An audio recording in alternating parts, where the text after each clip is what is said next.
پھر کفار کا لشکر جب بیٹا مدینہ پہنچا نا تو خندق دیکھ کر وہ بہت ہی زیادہ حیران ہوئے اور محاصرہ کر کے وہ جو تھا وہ بیٹھ گئے اور ہر طرف سے مسلمانوں کی آپ کو پتہ ہے کہ انہوں نے ناکہ بندی کر دی اور 27 دن تک جو تھا یہ محاصرہ جو تھا نا وہ قائم رہا اور اس دوران میں کئی بار جو تھے خندق کو پار کرنے کی کوشش بھی کی گئی لیکن ہر بار جو تھی نا بیٹا ان کو ناکامی ہوئی اور صرف ایک بار 3 کافر جو تھے وہ اس دورانیہ میں جو تھے نا وہ خندق پار کرنے میں کامیاب ہوئے لیکن مسلمانوں نے جو تھا ان کا سارا کا سارا کام جو تھا وہ تمام کر ڈالا. تو مسلمانوں پر اس وقت آپ کو پتہ ہے کہ سخت آزمائش کا وقت تھا اور ایک طرف رسد کی کمی کی وجہ سے فاقہ پر فاقہ آ رہا تھا اور دوسری طرف کفار کا لشکر جو تھا وہ ہر وقت حملہ کرنے کے لیے مسلمانوں پر تیار تھے. وہ چاہتے تھے کہ وہ ایک بھی لمحہ جو ہے وہ اپنے ہاتھ سے نہ ضائع کرنے دیں اور دن رات جو تھا وہ خون بہا کر مسلمانوں نے جو تھا پہرا دے کر خندق کی جو تھی وہ حفاظت کی اور تیسری طرف خود مدینہ کے اندر آپ کو پتہ ہے کہ دشمن موجود تھے اور ایک منافقین کا گروہ تھا جو آپ کہہ سکتے ہیں کہ مسلمانوں کے ہی درمیان میں رہ رہا تھا اور دوسرا بنو قریظہ کا ایک یہودی قبیلہ جو کہ اگرچہ مسلمانوں کا ان کے ساتھ معاہدہ تھا لیکن لشکر کفار سے وہ اس وقت ساز باز کیے ہوئے تھے.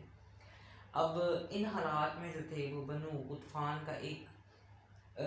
سلیم الفطرت فرد نعیم بن مسعود مسلمانوں کے کردار اور خیالات سے متاثر ہو کر اسلام لے آیا اور اس کی کوششوں سے بنو قریظہ اور قریش مکہ کے درمیان جو تھا نا وہ ایک بد اعتمادی کی فضا پیدا ہو گئی اور مسلمان کم سے کم یہودیوں کے فتنے سے محفوظ رہے. پھر 27 دن کے ناکام حاصل میں جو تھا وہ کفار ظاہر تھک چکے تھے ان کی ہمتیں پست اس نے کر دیں. اب وہ آپ کو پتہ ہے کہ مہم کو جتنا آسان سمجھ کر آئے تھے یہاں انہیں اتنی ہی زیادہ مشکلات کا سامنا کرنا پڑا اور ان حالات میں نصرت الہی جو تھی وہ ایک زبردست آندھی کی صورت میں نمودار ہوئی اور اس طوفان نے کفار کے جو خیمے جو تھے وہ اکھاڑ پھینکے اور اس وقت ان کے جو آپ کہہ سکتے ہیں کہ چولہوں کی آگ جو تھی وہ ٹھنڈی ہو گئی اور جو توہم پرست مشرکین جو تھے نا انہوں نے آپ کو پتہ ہے کہ یہ بدشگونی کی باتیں کرنا اور اس طرح کی باتیں کرتے تھے خیال کیا اور راتوں رات میدان چھوڑ کر چلے گئے. اس طرح سے جو کفر و اسلام کی اس بھرپور تصادم میں فتح اور کامیابی جو تھی مسلمانوں کے حصے میں یعنی اللہ تعالیٰ نے مسلمانوں کو جو تھی وہ کامیابی عطا فرمائی. پھر اس کے آپ کو میں نتائج اور اس کی اہمیت بتاتی ہوں کہ قریش مکہ کی طرف سے یہ اس وقت کا جو تھا نا بیٹا یہ مدینہ کا ایک آخری حملہ تھا اور اس جنگ میں جو قریش مکہ جو تھے بیٹا انہوں نے اپنی بھرپور اس وقت قوت استعمال کی تھی اور اس کے باوجود آپ کو پتہ ہے کہ ان کو ناکامی کا سامنا کرنا پڑا اور یہ ماننے پر وہ مجبور ہو گئے کہ اسلامی حکومت کو ختم کرنا جو ہے نا اب وہ کفار کے جو ہے نا وہ بس کی بات نہیں ہے. انہوں نے اتنی کوششیں تو کر لی ہیں تو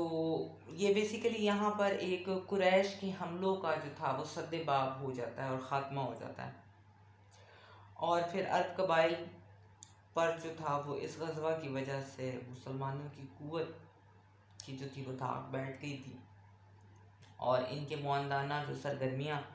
جو تھیں نا وہ پہلے سے بہت زیادہ کم ہو گئی اور جو قبائل یا افراد اسلام کی طرف آنا چاہتے تھے ان کے لیے حالات جو تھے نا وہ بہت زیادہ سیوٹیبل ہوئے. یعنی آپ یہ دیکھیں کہ اسلام کے اشاعت کے لیے ایک سازگار ماحول جو تھا وہ بن گیا تھا. پھر اس غزوہ میں مسلمانوں کو جو تھا نا بیٹا وہ احساس ہو گیا تھا کہ مدینہ کے اندر یہود کے کسی قبیلے کی موجودگی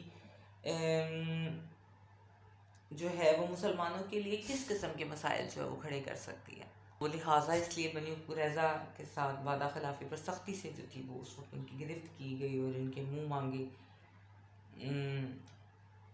حکم یعنی سعد بن معاذ نے انہیں یہ سزا سنائی کہ بنو قریظہ کے مرد قتل کر دیے جائیں گے اور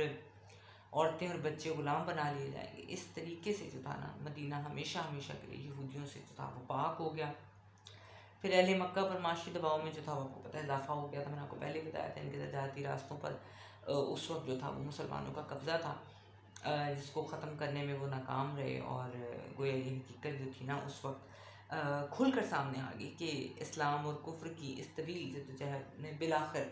جو فتح جو ہے اللہ تعالیٰ نے اسلام کو مسلمانوں کو عطا فرمائی ہے.